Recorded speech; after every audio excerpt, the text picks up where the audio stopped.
Johnson. He's near the wall. He's got it. It's trotted out like a home run. Just a big out. Bennett through the top of the stretch. He delivers. Here is a smack up the middle for a base hit. It's through. Started out. It's going to third.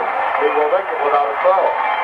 It's ground ball hit right back at Marichal. The throw to second. They got Gallup with a rundown. There's the throw to Hart. He's tagged out. And the throw is defeated. Taylor gets back into first safely.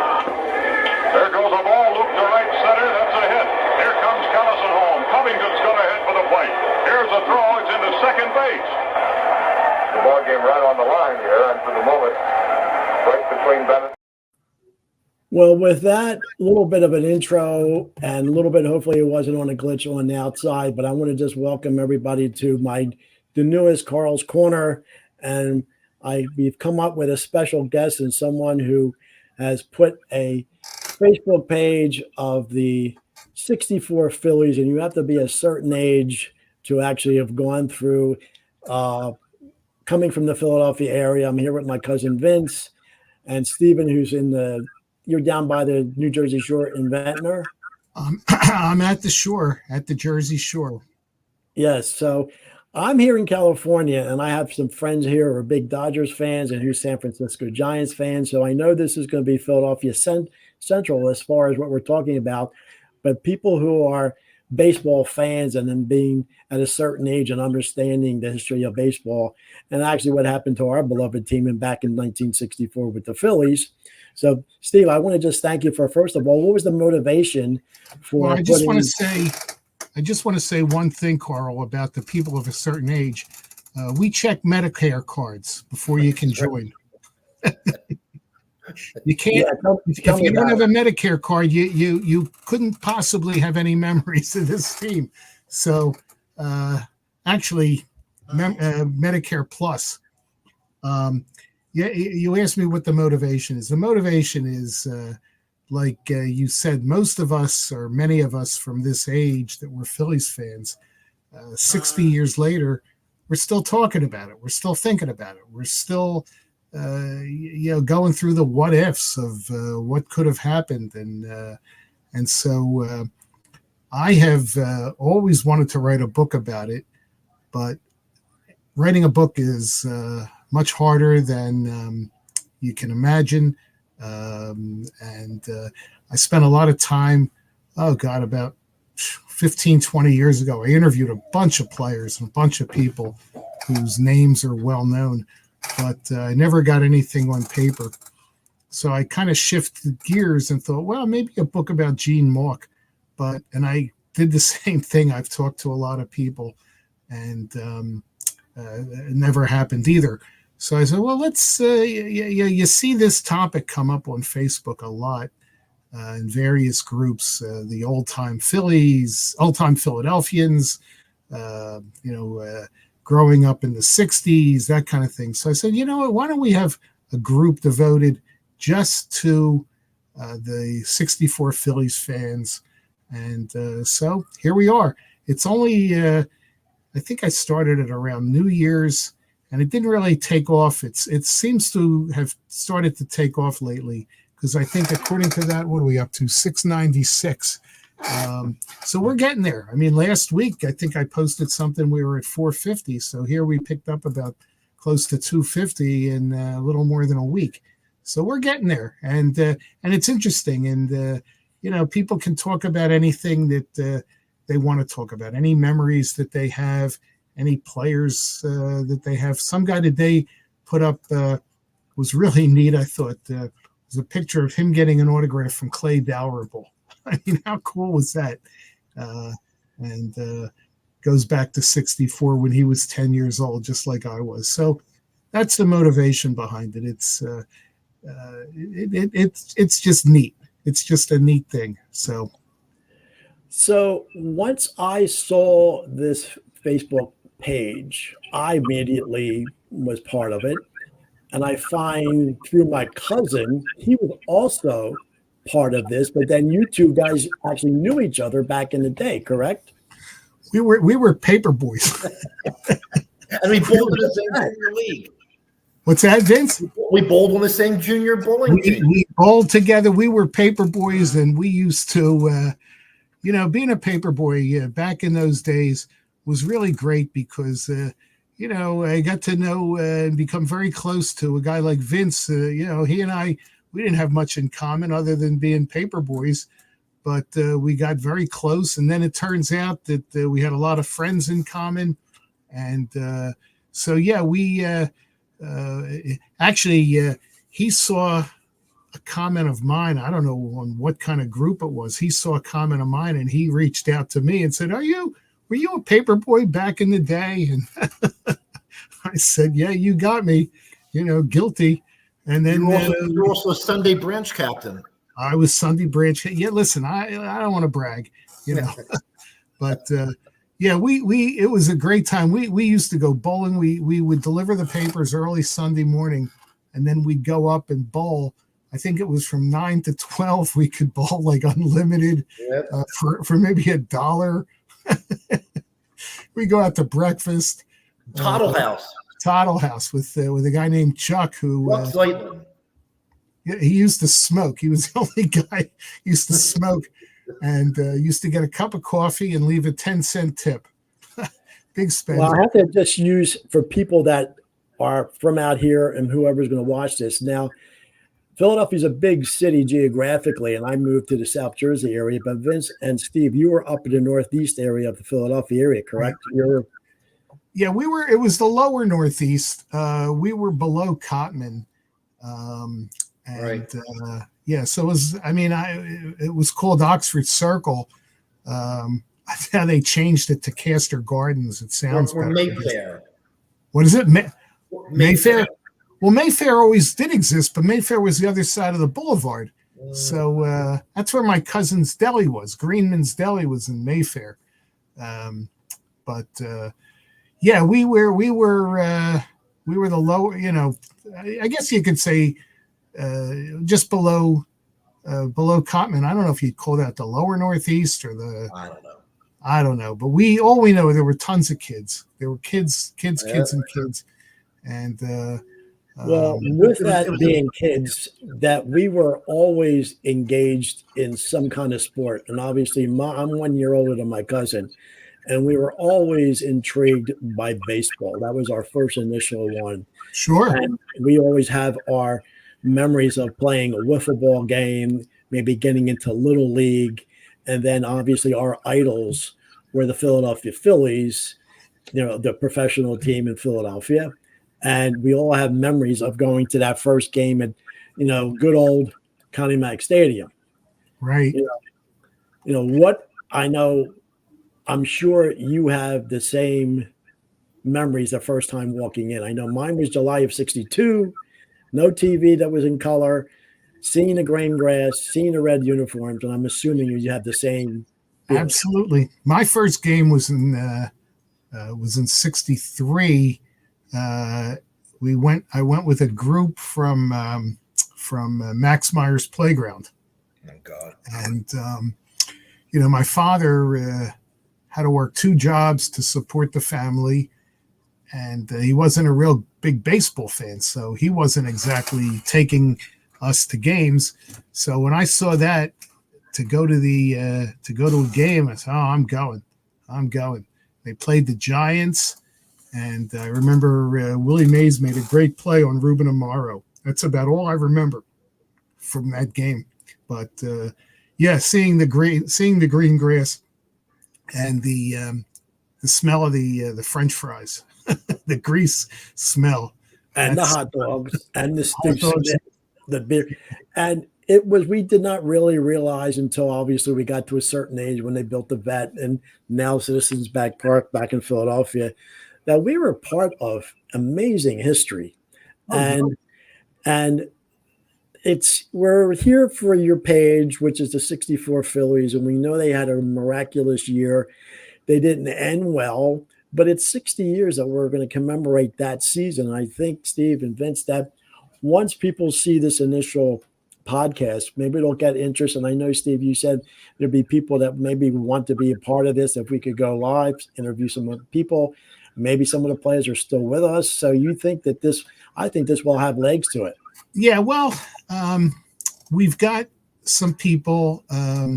Johnny Callison's granddaughter, Julie, had been, I'd seen her make posts in various groups where her, as she calls them, her pop's name came up.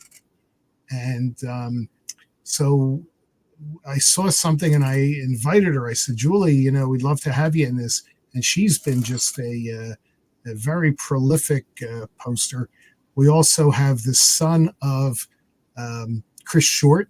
Christopher, his name is Christopher Ron Short. He's in, and the grandson of a guy who didn't play a whole lot on the team, but he was up there, Costin Shockley, his grandson. So plus, we've got our mutual friend Sam Karshidi, who actually got me. I had met Bill Campbell. There you go, Costin Shockley. I had met Bill Campbell a bunch of times throughout the years. You couldn't help but meet Bill Campbell if you were a sports fan. But Sam was the guy that really introduced me to him and allowed me to get to know Bill a little bit. So Bill's daughter is a member of their group, Christine. So we've got we also have Frank Fitzpatrick, another excellent writer from the Inquirer. I remember 10 years ago, Frank wrote a column. He was still working for the Inquirer. He wrote a column 10 years ago in which the theme of the column was, all right, guys, 50 years of this is enough. No more talk about the 64 Phillies after 50 years. So I have reminded him about that a few times. And I said, well, Frank, here we are at 60, and we're still talking about it. And I've asked him to post that column. He hasn't done it to my knowledge, but it's really something. And I remember the reaction he got was, oh, no. People were telling him, no, Frank, we're going to talk about it as long as we're all alive. And so here we are. Now we're at 60. You think he would probably be able to come on this podcast? I'm going to invite him. He actually left a comment saying he's in. So I'll reach out to him. And once you see the Frank, you're in. I know Sam will probably want to be a part of this. I know he's getting involved with a big Flyers project, and plus he's still covering the Flyers. Yeah, Sam's a great guy. Sam is, and he's a terrific writer. He co-wrote the book with Bill Campbell. I actually met him when he had written a book about a high school athlete who my son went all through school with, Adam Talaferro. And that's how I met Sam. Sam had written the book, and of course we knew Adam, and Sam's just a great guy. Whenever you see him, he's always got time to talk, and so he would be an absolute joy to have on this. So, and I know you have very good connections to him, Carl. Well, it's just very fortunate that going to college, a good old Glassboro State College back in the mid-'70s, because I actually transferred from Camden County College for the last 2 years, communication major. And somehow Sam and I met and became instant friends because we both enjoyed sports. But then we ended up having on Sunday nights at their little radio station here. We had a Sunday night sports program one of the semesters. We had a ball, before internet. We had, ticker tape and wire and talk about sports. And here we are 60 years later. Now, I did a documentary on him about 10 years ago, about 11 years ago, about him. They had all these documentaries about players and things. I said, we should actually do a documentary on a reporter, what a reporter does. So it's up on YouTube, and we'd probably play it again. But then I had that pleasure. So here we are 60 years later, be able to get us all back together again. And through the connection with my cousin Vince, we were part of the initial street hockey leagues in South Jersey and Philadelphia. And he was on a street hockey team. I was on a street hockey team. Now, I was not that good of a player. My cousin Vince was excellent. And I realized I should become more of a referee than a player. So that's where all that came around. So that's, it's amazing how it comes full circle. You mentioned, the sports writers. We have really been blessed in Philadelphia to have such fabulous sports writers and broadcasters. And, the list goes on and on. You talk about Stan Hockman, Alan Lewis, Sandy Grady, Dolson. But the one who's my favorite, after Bill Campbell, my favorite is Ray Didinger. And I met Ray Didinger at the memorial for Johnny Callison. And I've never met a guy who is the same persona on TV and in public as he is in private in person. Just the nicest man. So I interviewed him for my my ill-fated book that never got off the ground. He was very gracious with his time spent. I went over to see him in NFL Films, and I learned from him. One of the questions I asked everybody who I interviewed who was a fan was, who's your favorite player? And you get some unusual responses. So his response was Jack Balchin. And I've used the trivia question. I've posted this places. I said, now there's a member of the NFL Hall of Fame whose favorite player was Jack Balchin. Can you name the member of the Hall of Fame? And, you get all kinds of crazy, and I always say it's a trick question. You get all kinds of crazy responses. Nobody, of course, is thinking of a writer who's in the Hall of Fame, but that's the trivia question. And Ray, I'd love to see Ray. To my knowledge, still doesn't have a cell phone. He didn't have a cell phone for the longest time. I don't know if he has one. I don't think he does. Yeah, but he tells a great story. He had told me the story, and then when he signed off the air, his last broadcast, which we all knew wasn't going to be his last broadcast, but he went through with Glenn Macnow his history and growing up and everything, and he went through his history, and he was a college freshman in September of '64, and September wasn't too far into the year, but Ray was so traumatized by what was going on with the Phillies that he couldn't study, he couldn't do his work, and he was getting terrible grades, and he was always very close to his parents. He told his parents everything, but he didn't want to tell them that. But his grades really suffered, and he'll tell you that he almost flunked out. I would love to get him on and have him tell that story. He's just such a treasure. So I'll have to figure out how to reach out to him. Hey, did you know that when the Vet opened, the Philadelphia had a major softball league entry, and Ray Didinger was the third baseman on that team? Didn't know that. I know he was. They played double headers. Yeah, didn't know that. No, didn't know that. I know he was a ball player. He's a pretty big guy. If his broad shoulders, and he's he looks athletic for a guy in his 70s. But I didn't know that. That's a great story. Was that with like Eddie Feiner and those guys? We would see them in Max Myers, yeah. Yeah, the King in his court. We'd see them with Max Myers, yeah. And we used to play street hockey. Back to street hockey. We played street hockey. Remember, like where the basketball courts were? Next to the basketball courts was the volleyball court. We would play there at night. Yeah, I never got into the hockey too much. That's a man's sport. Well, I just want to remind everybody we're here for my podcast, which is Carl's Corner. But I think Stephen, who made this Facebook page called "Remembering Memories of the '64 Phillies." And for people who are watching this, maybe here in California, understand this is Philadelphia based, but it's a baseball history.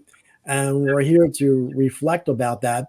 But Steve, I think you almost queued up a video. I'm going to actually have Stan Hockman, but I'm going to go back into history about even technology and everything, that the Phillies 2 years before 64 were part of electronic and television history. And I don't even know if Steve saw this. I saw this a couple of years ago on YouTube, and I'm going to play it again, but it has the Phillies there, the significance of this. Ladies and gentlemen, we have just been informed that this baseball game is being seen in Europe right now over the Telstar satellite. Let's give all the baseball fans in Europe a big hello from Chicago.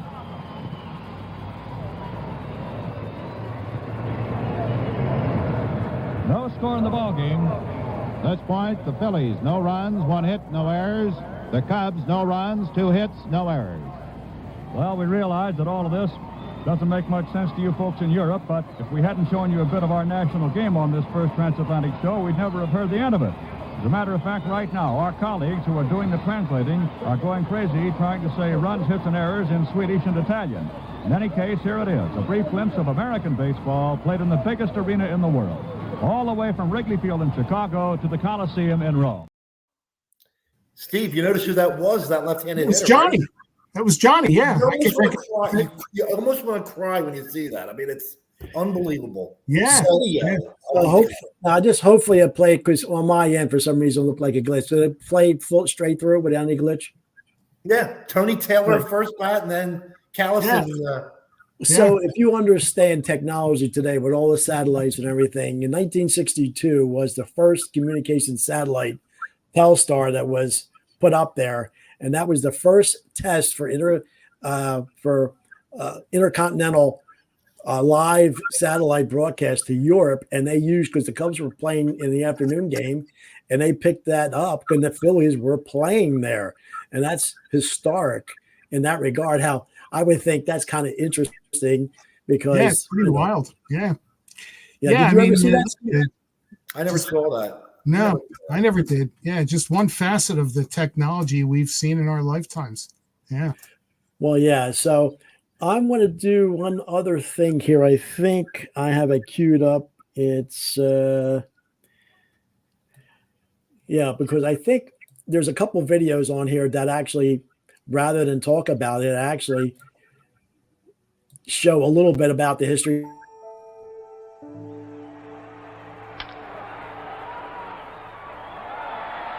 In the early 1960s, the Philadelphia Phillies were one of the most disappointing teams in baseball.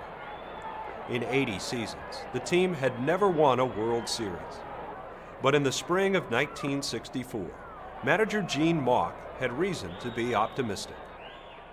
Gene, the 1964 Phillies, a serious contender for the flag. Well, they've shown that they can win.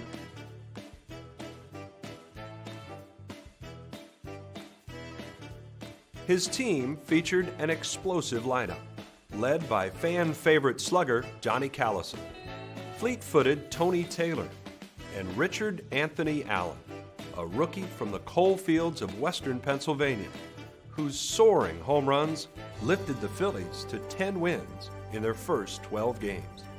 42-ounce bat. I don't know of anybody else that used a bat that heavy and could swing it as effectively as he did. Dick Allen had an amazing 1964 season. He was Rookie of the Year. He had this heavy bat. You hit these tremendous home runs. So I think that gives a little bit of a flavor of the year, how 64 started. Do you agree, Steve? Oh, absolutely. In fact, that whole video was on the site today. Yeah, I know. But yeah, they got off to a really hot start. Yeah. I remember Bunning won his first 2 games, and I can just remember. I mean, I don't remember who said it, but it's either Bill Campbell or By Som said, "Oh boy, the Phillies must be really thrilled with the way this trade has worked out so far." After 2 games that he had pitched, but he was just dominant.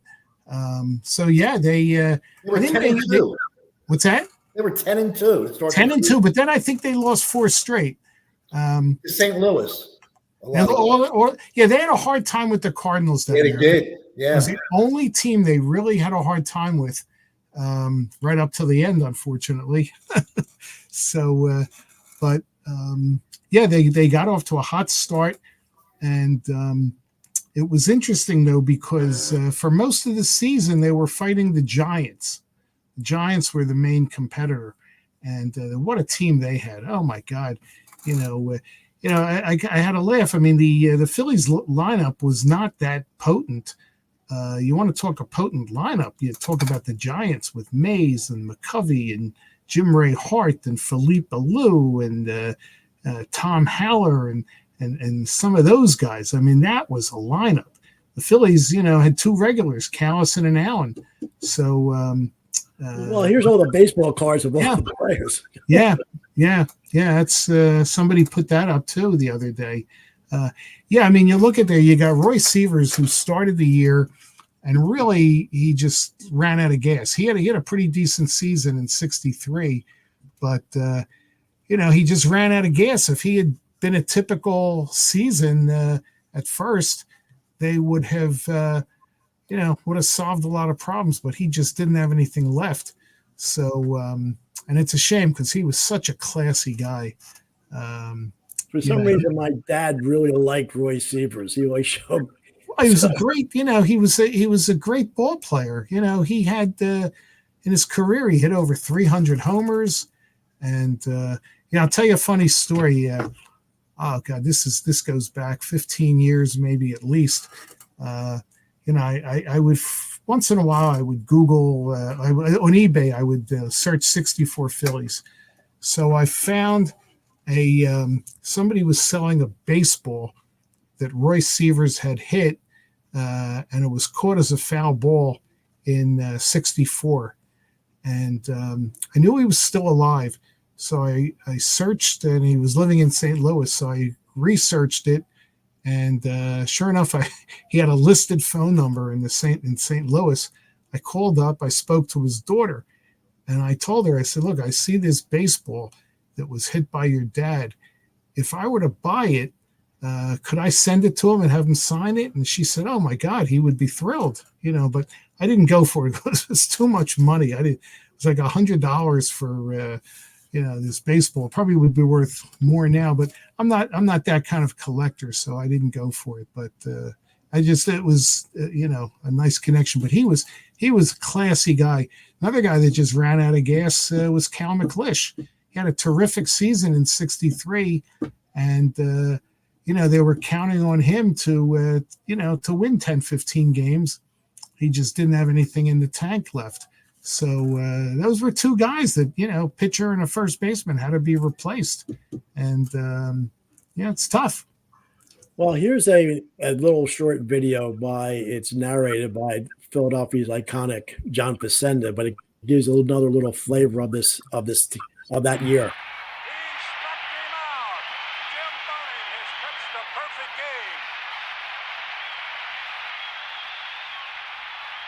In the summer of '64, everything seemed perfect for the Phillies. For more than 4 months, first place belonged to Gene Mock's men, and their relentless drive to the pennant was led by a 22-year-old rookie whom they called Richie Allen, the best young player to come into the National League in years. Though he made 41 errors at third base and led the league in strikeouts, Allen was an awesome talent with boundless potential. But the Phillies' top long ball threat was left-hander Johnny Callison, who won the '64 All-Star game with a shocking 2-on, 2-out homer in the bottom of the ninth.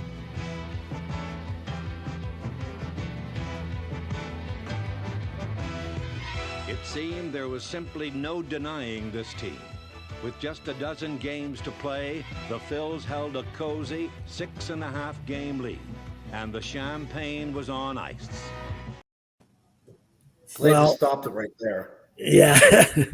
Yeah, we all know that happened, but it's the way that season is, and the gods of baseball, but it's just a matter of it was a magical season, and we're actually going to celebrate the season and not the way it ended, but for Steve, for you to actually have the memories of that, and it's just like the printed. I wonder how much value of the tickets that were printed for the World Series, even though they were never used. I'm sure there's some value to them. Well, yeah, it's one of those things that, for me, it's more of a personal thing. I wanted to get a set of those for years, and the timing, I just never could find it. I remember once I was at a show and a guy had one of them and he wanted like $50-$60 for it. And I said, nah, it's too much money for one. And the set that I bought, I think I paid around $100 for the four. They were in mint condition. The guy that had them under the glass in his desk. And, and the guy that was selling them really didn't even appreciate what it was. But I remember when I took it to be framed, the guy that framed it said to me, he says, "Boy, I can tell this means a lot to you." So I said, "It sure does." But, at the Callison Memorial, I forget who said it. One of the players said that, we all focus on the 10-game losing streak. And what we should do is focus on the first 150 games, how magical they were and how everything went right. And let's try not to think about that 10 games. And that's what I've tried to do since then. Johnny died in, I think, 2006. And so that's, we're coming up on like almost 20 years. So for the last 20 years, I've tried to focus on that and not so much on the 10 games, although I can tell you every game. I can't tell you the scores, but I remember every single game in that 10-game streak. Well, what's so cool about that video, Carl? You had, like, I was watching the Richie Allen at bat, and I'm going, "Oh, there's that ball. That ball's hit to left field. That's Crosley Field." What was Crosley Field famous for? That terrace. Yeah, the terrace. The ballparks had idiosyncrasies. Yeah. Yankee Stadium, whatever, 457 to left center field. Just those ballparks. Yeah, the dimensions and the unique character and the scoreboard at Connie Mack. Yeah, it just great. I mean, I've met some people over the years. There you go. Let's see who's. It's Bob Gibson against Richie Allen and Tim McCarver's catching. And who's not playing is number 6 isn't in the lineup there. Oh God, yeah. Yeah. I just wonder, is that from 64? Well, I'm not sure what the year is, but it's really a historic picture with Gibson and McCarver there. Yeah, well, Richie's playing left because I see 15 in left field. 10 was Bill White. First. So it's probably in the 60s. Hollis, Amaro, Dalrymple, and who's 20? I don't know. Herrenstein? 11 is Dalrymple, yep, and 25 is Tony Gonzalez. Yeah. 12, I think, was Johnny Briggs. Yeah, Johnny Briggs. I think he wore 10, but then when Bill White came, they gave him they gave Bill White 10. That was his number. And Cookie Rojas, second base, and then Tony Taylor at the top of the order. Yep. Is that 16? Yeah, Tony. Yeah, it'd be Cookie Rojas. Yeah. Now, I did not realize until my cousin Vince mentioned this to me about a year ago about the wall. I always thought it was gray all the way. But on the center field section of it, it's black. I never noticed that, and Vince did notice that. Yeah, it's something. I don't think I noticed it either. I was always intrigued by the right field wall. I mean, and the dimensions. How is it that this all like 329, 405, 447, 420, 334? How do you remember that for a stadium 60 years ago? Shows you where you've been the last 60 years, Vince. If I'm not bowling or talking to Dory Lenz, I'm watching. Now that picture is after they shortened center field. Yeah, they pulled it in. Yeah, 1970. Yeah. But I remember what the capacity was, seating capacity. Was it 34? No, 33,608. 33, yeah, okay. 608. Now look at this. Yeah. So that was a lot of standing room. They got some splaining to do. But they're allowed to play. So they got 4,000 standing room in that place. But that first game, the first game of the losing streak, the Chico Ruiz game, they came back. They're up 6.5, and they had 21,000 people in the stands for that game. Now it might be, they used to start the games at 8:00. It was kind of late. Yeah. And do we want to keep this on? Down. Take it down. For people who don't know, that's Chico Ruiz, who actually started. He stole home. That was the first game of the losing streak. Yeah. I said, the box score says there were 20,000 people, but I'll bet over the years more than 100,000 have said they were there. Steve, you know this one because you read the Bill Campbell book, but you also listened to the audio thing. Yeah. One of the snippets was that steal of home plate in L.A., Willie Davis against Maurice Stevens. Now, that happened 2 days earlier. Right. On a Saturday. I thought, oh boy, the next game, the Phillies won in LA. Right. Monday, they flew back to Philly and they played. That was the Chico Ruiz game. Well, that, the crazy thing with that was a Saturday night game. And, the papers came out early. And I used to live for the newspaper because you didn't know how to get any other information. And I remember waking up that Sunday morning saying, like, what happened? Did they win? Did they not win? And I had it was probably late morning until I heard on the news or something that they had lost in such a crazy way. But KYW wasn't on, and you couldn't get the sports at the 15 and the 45 at that point. Yeah. Now, Carl, didn't Sam say when he got that he didn't like the crackle of the thunder during that game? I said that was made it so cool was you heard that crackle from an AM station for a storm in the area. Well, I think we have to actually bring up the flavor with that first video I played from the beginning, that the broadcasters that they had, that they for us, they were our gods. And, Bill Campbell, Richie Ashburn was only in his second year as the color commander. I think he retired, and by some, they painted the picture for us, even though we were at home. So that's where listening to a ball game, it's like nobody listens to a ball game on radio anymore. Oh, no. But those guys taught me more baseball. The things like I'll never forget. You just don't seem to see it much anymore. Like if you've got less than 2 outs in the ninth inning. And they bring the infield in and the outfield in. I remember just things like that. And they would always say, oh, it's a tough way to play baseball. Bill Campbell. And you remember after the games, they had something called Diamond Derby. Remember that? It was a contest. Yeah, they used to have a contest.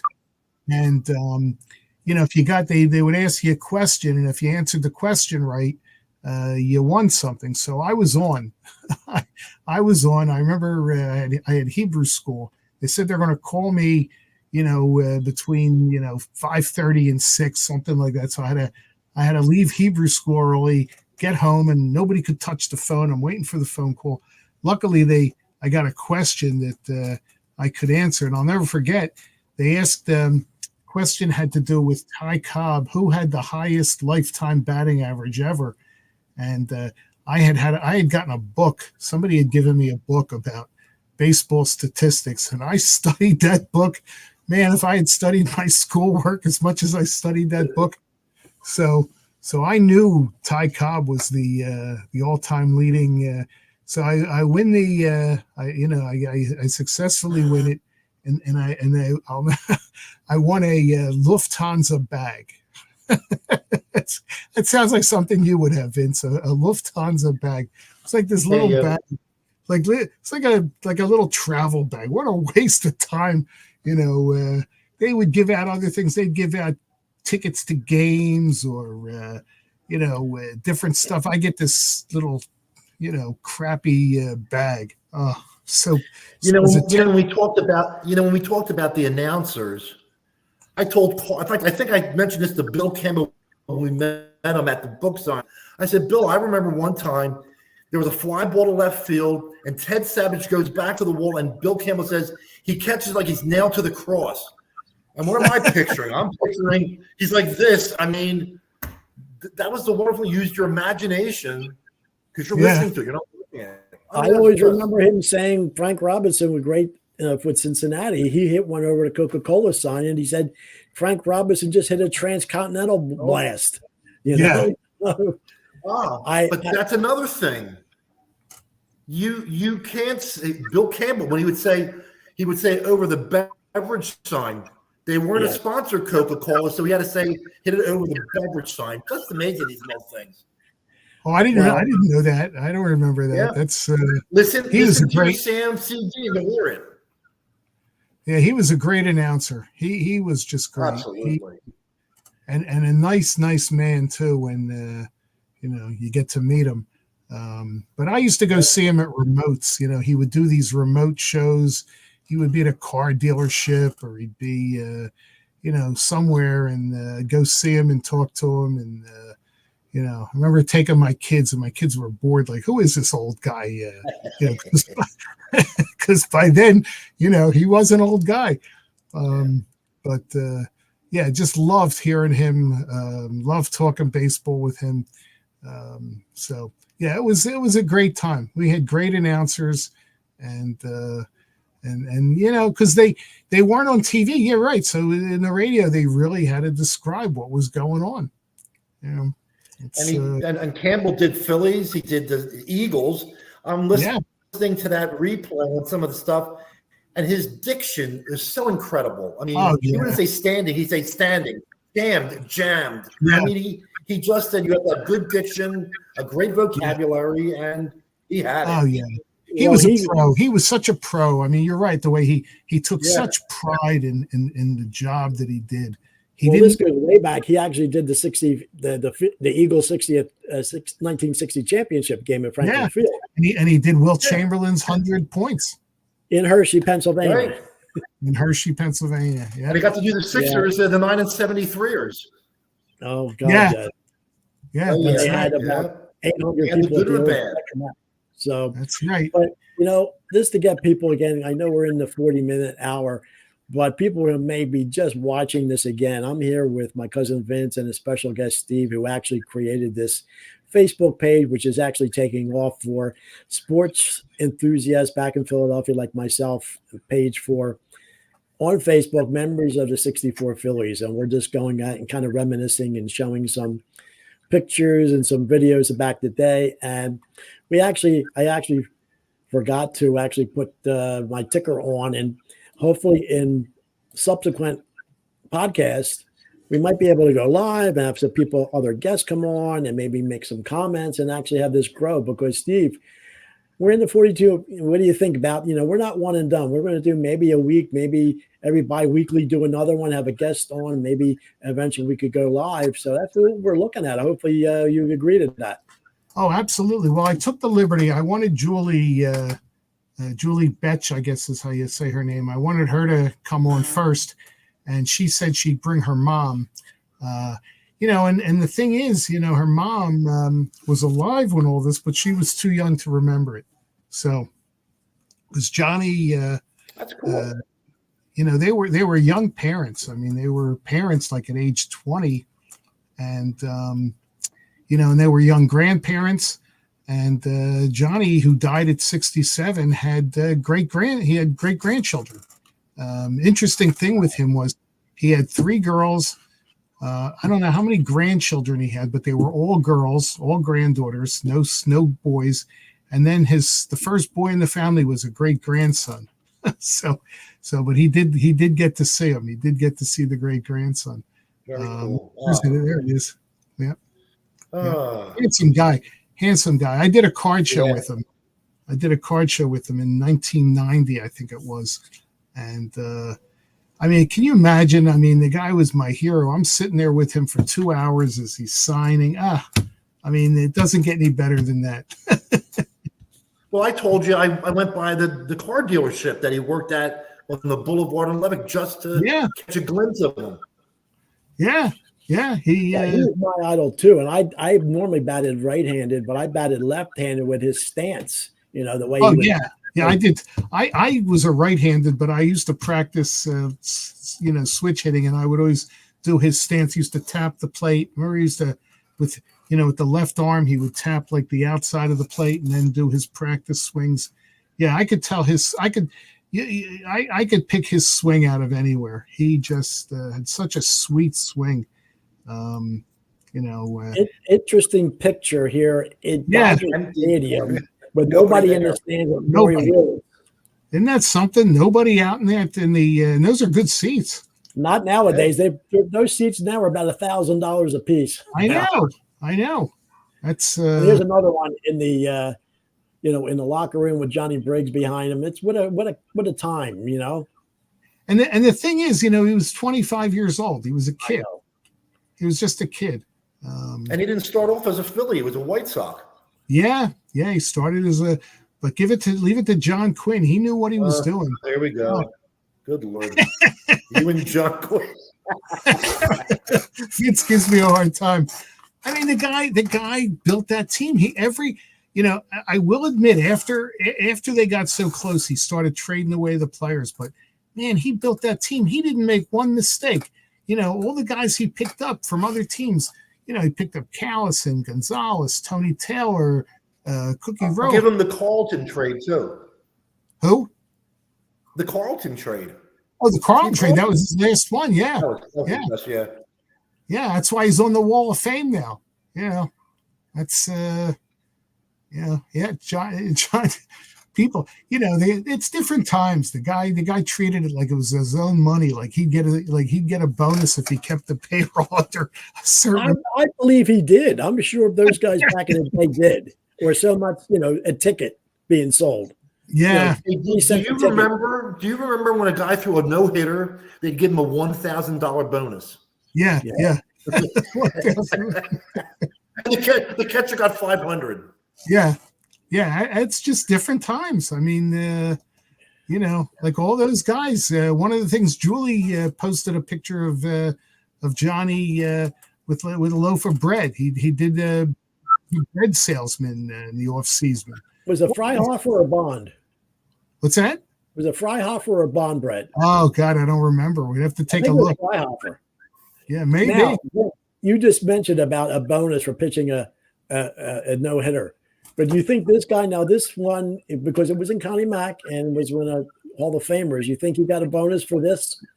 Yeah. Boy, I remember going into school the day after that, and there was a kid in my class. I don't know if you knew him, Vince Stu Noble. Did you know him? I knew the name.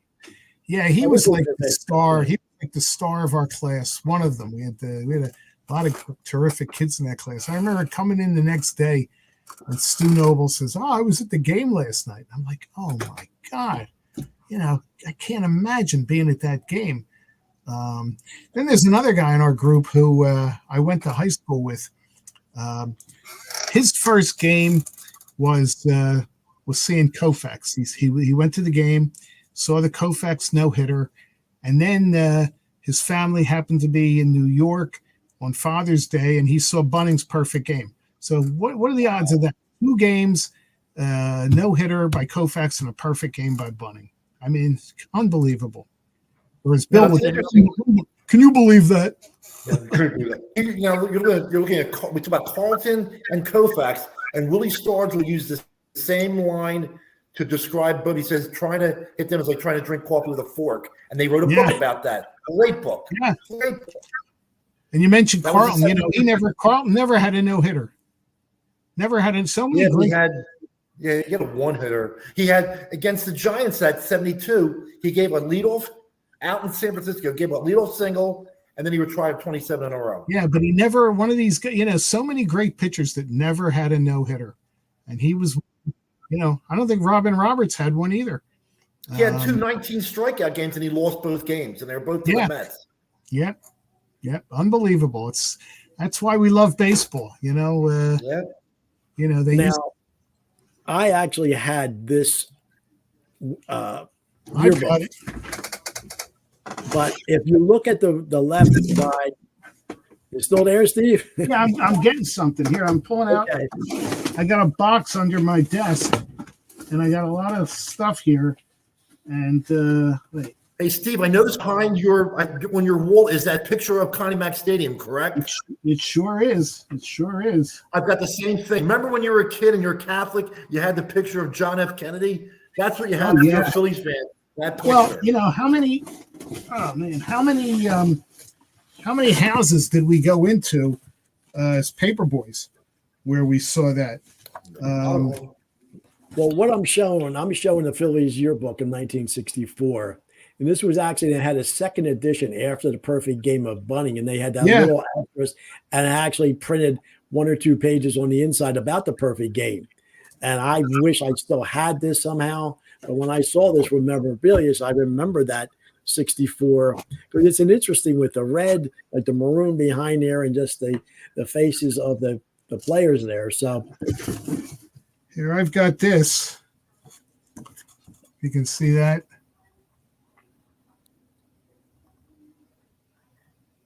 That's still, I think, the last out of the perfect game. Yeah, 2. It's the 9th inning. Yeah, 2 out, 2 balls, 2 strikes. It's the last pitch. And who was the name of the player that struck out? Johnny Stevenson. Johnny Stevenson. No, Yeah. Okay. That's the at Shea Stadium then. Yeah, that's at Shea Stadium. Yeah, John Stevenson. Yeah. Where is it? I know I've got it here, but Well, you got to be prepared next time, Steve. Not pull these out of a box. yeah, you're not kidding me. You're making a mess here. Now they're thinking I decapitated my guest. Here, I got this. No, this is the Phillies Centennial team. No, this isn't what I, I got a mess here. I'll have to clean it up afterwards. But yeah, I've got the yearbook. I bought the yearbook on eBay. But I've got a bunch of stuff. One of the things I do is I like to collect signed books, and in fact, tomorrow night I'm going to go see retired Justice Stephen Breyer. But I've got for my 40th birthday. Let me walk away for a second here.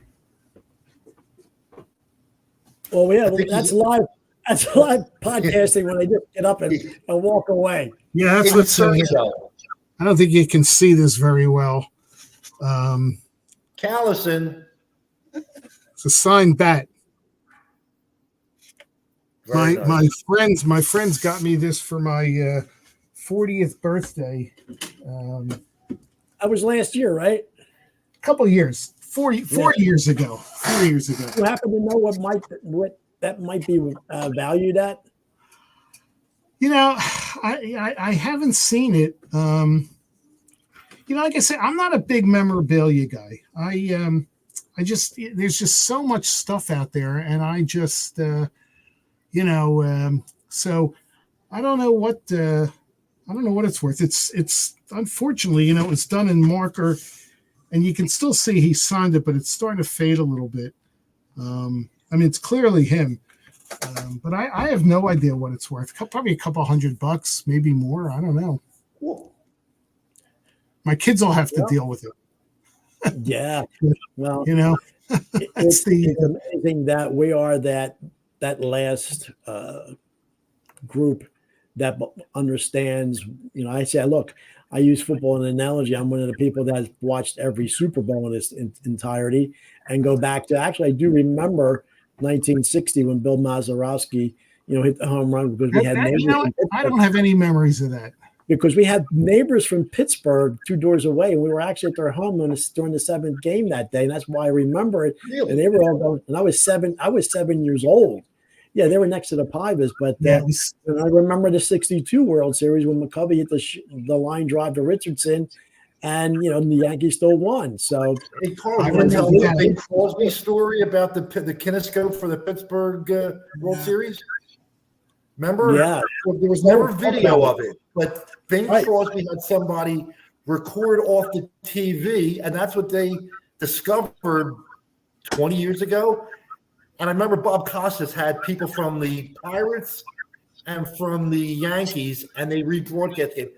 Fascinating. Just a great quality. Mazeroski was still living. He was there. Yeah, he's still alive. I remember watching that. Well, that's how crazy technology was. Instant replay didn't come through until 65, 66. So they actually had to have kinescope was actually a 16 millimeter motion picture camera that was mounted on top next to a TV screen, and was able to capture it on film.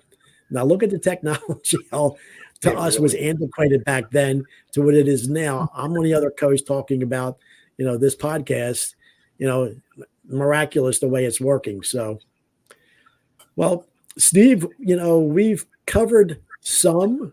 We didn't cover everything. A taste. And right, just a taste. And actually, I would love to see what kind of reaction we get. Now, I'm going to have to say once we end this recording, just to stay on, so it could all download, so we could get it, for broadcast. But I think, tell me your thoughts. What do you think that what would you like to cover the next couple ones? Well, Vince had suggested, we try to do the season in order, and I like that idea. But it's so hard to, to focus on games that we don't remember. I mean, like I said, I remember the early games. I remember Bunning and just being so excited how well he pitched. But I think, if we can keep it somewhat in an order, I guess it depends on who our guests are. If, you bring in, you bring somebody, they're going to want to talk about their experiences. But let me reach out. I think, like I said, I did it only because I don't know, took a kind of liking to her. She seems like a nice young lady, Johnny's granddaughter, and get her and her mom on and, talk about Johnny, the guy. Now, I know Richie Allen's son is around. Who would be great, but he's not. I haven't seen him in a while. Mark Carfagno. He's the guy that started the Dick Allen Belongs in the Hall of Fame group. I haven't seen him around. I don't know whether he's not well, but he, that's his baby. And, he was there with the family. So I don't know if he's, I don't know what the story is. There are people that are close to him, but he'd be an interesting guy. And he certainly has connections to the family. So maybe we get a Dick Allen Jr. on.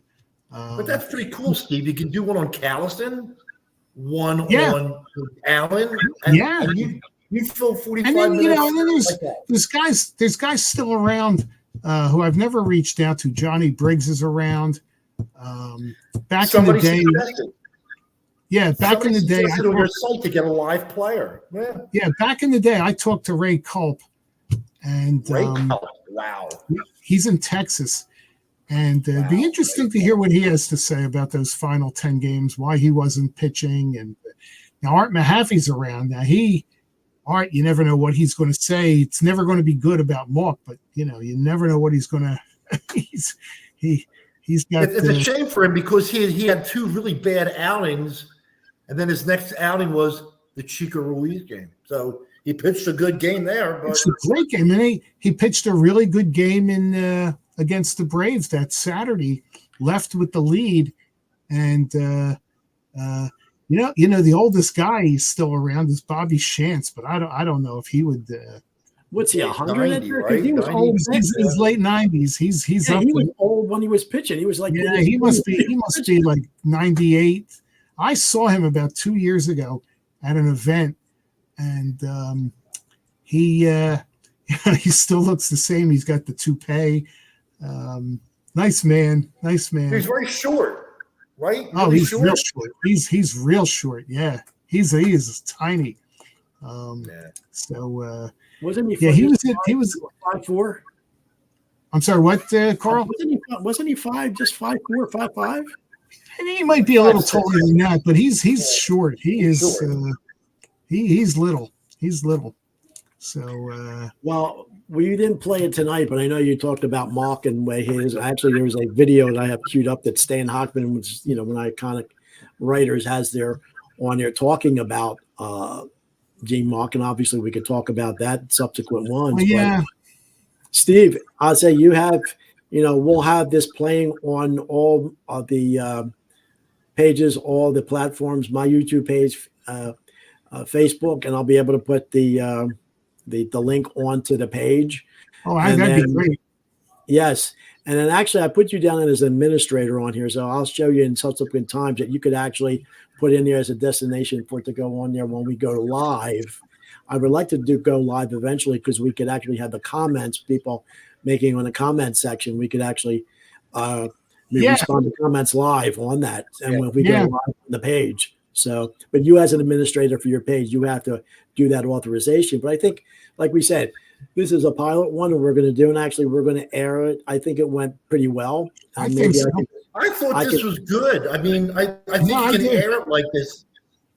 No, this was good. I enjoyed it. I think we covered a lot of ground, a lot of reminiscing. But, when we get guests, probably have to, get some specific questions about things. But we'll play it by ear. It'll be good. Yeah, I'll produce and direct it even from afar. Like you see that if you have them on here and you want to ask them and actually interview them, I can just step back into we call it the green room here in Technology Land, and you could have the floor. So it's this medium has its amazing possibilities and everything on here, but we want to get the word out. So once for our audience who's watching this, and if you like this, we're going to, if you could make a comment, subscribe to the channels, mention something to Steve, and actually Vince. Vince is my cousin. He's my brother from another mother, but it's amazing how you and Steve knew each other back in the day for a job that no longer exists. Paperboard, right? No.